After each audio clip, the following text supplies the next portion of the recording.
Gang, today we're going to be talking about a live negotiation with a subject to what the seller becomes the bank for my student. This is my student live talking to a motivated seller plus cash offer.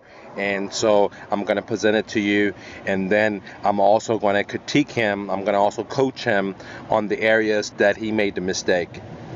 So right now you're going to be witnessing something you don't see on the internet, a live call with the motivated seller on the phone. One of my students in my profit sharing coaching, Lee, profit sharing coaching, he's talking to a motivated seller. So without any further delay, let's get started.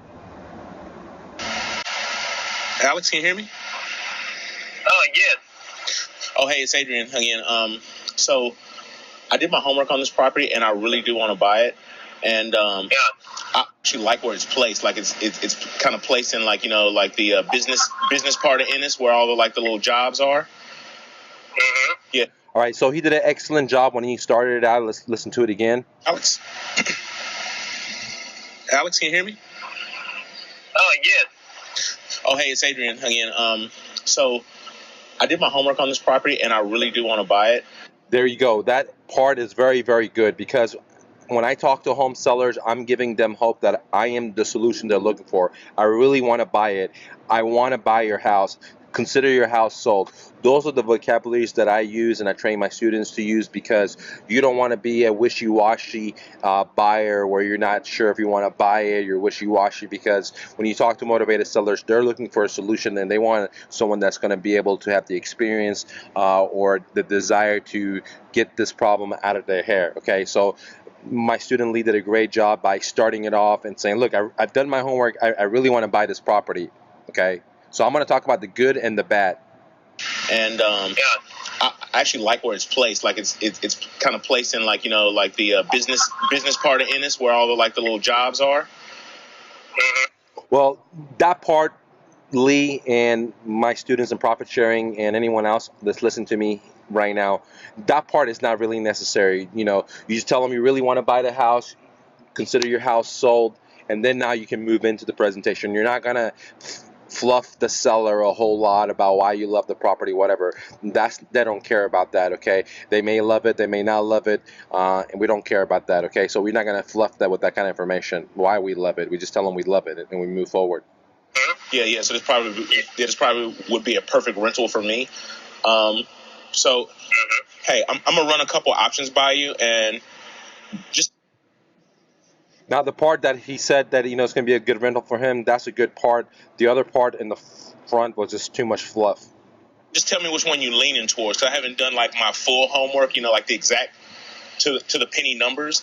Okay, and this is an area where Lee, when you're listening to this, you made a mistake, and any of my other students, you've made a mistake. What we teach you in profit sharing is that on the very first contact, you're just getting the Ninja phone script, you're filling it out, getting that tool, filling out, getting all the information, and then you're going to roll up your sleeve, you're going to do the homework, and then when it's time for the offer, okay, if you have a highly motivated sellers, then you're going to give them the offer, okay, where you've already done your homework, but Lee's coming now back talking to the seller and saying, look, I didn't really do my homework, but I really want to buy it. So which one is it? You really want to buy it or you really didn't do your homework? So those are where like red flags that logically it doesn't make sense and it makes them a wishy-washy buyer. Okay.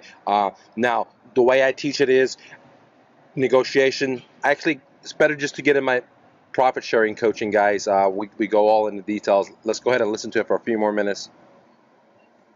But but before I do that, I just want to see which way like you would want to do this. Now, my first way that I would want to do this is cash. Like, yeah, I would just cut you a check for it, but I need it at like 60 cents on the dollar. You see what I'm saying? So yeah, I know. All right, Lee. So, and another thing you need to be able to explain to him is 60 cents on the dollar minus repairs because this house needed about $30,000 in repairs from what Lee had told me. So, Lee, this is the coaching for you, but also some of it's going to be public. But what you need to do, Lee, is always subtract the repairs from it. That's something that you didn't do, okay? Now, once you gather the information from the Ninja phone script, the next option is to go to their home And if you do it like I do at profit sharing, we just do it over the phone. But I made a mistake. It's better if you guys go to their home, especially if you're new, because not everyone's going to be able to get a deal like me over the phone via recording, okay? So you got to go to their home and then present them the offer right then and there and see how they lean against. I know you was asking for like what, like 130 something, right? I bought his property Mm-hmm. with a total cost of 130,000. Yeah, 130. Oh, Yeah. yeah. And the pros of that, and the pros of me just offering you cash like that is that yeah, you can just walk away from it like, yeah, I just like cut your check by Tuesday or Wednesday, and you can just like and be done with it. Yeah, you don't have to do any update. All right, so Lee, so some coaching for you is that you did a great job on explaining some of the benefits of it, okay, of the cash deal, okay? Great work. But don't say things you can't perform. Like you can't cut them a check Tuesday or Thursday when you haven't even looked at the house. You're just giving an offer on the phone. So you could just say we can have a fast closing versus promising like, hey, I'm on a specific date when you haven't even looked at the home. So sometimes we get excited in sales and we offer people things that we cannot commit to, and then later on the seller walks away, and that's a very, very rookie mistake because we get excited. So the way I run my business is I under promise and over deliver. So I tell people they're going to get less stuff and then they get more stuff. Okay, versus telling them they're going to get the world and then they get less, because if people think they're going to get A, B, and then you provide them A, B, C, then they're a lot much happier because they got something extra. So Lee, don't do that. Okay, just bad business ethics. Days with the advertising no more. It's done. Yeah, just the only problem with that for you would be like, oh, well, not necessarily a problem. Now, Lee now goes and talks about the other side, which is what we call the bad side, the dark side, because in life there's a light and there's dark, there's white and black. Where every action there's an opposite reaction. Yin and yang. So you can't get away from this in life, in real estate, in marriage. Everything's is one. So that said, Lee's trying to make an attempt by explaining to the seller that, hey, you know what? This is the con part of this, but he's using bad vocabulary. I would just say, look, this is the good news. Here's the bad news. Okay, I wouldn't call it a problem, because a bad news for one person might be a problem for one person, where the other one is looking at the solution. So the problem part, the words that he uses, instantly frames the seller at this offer being a problem, okay, versus a solution.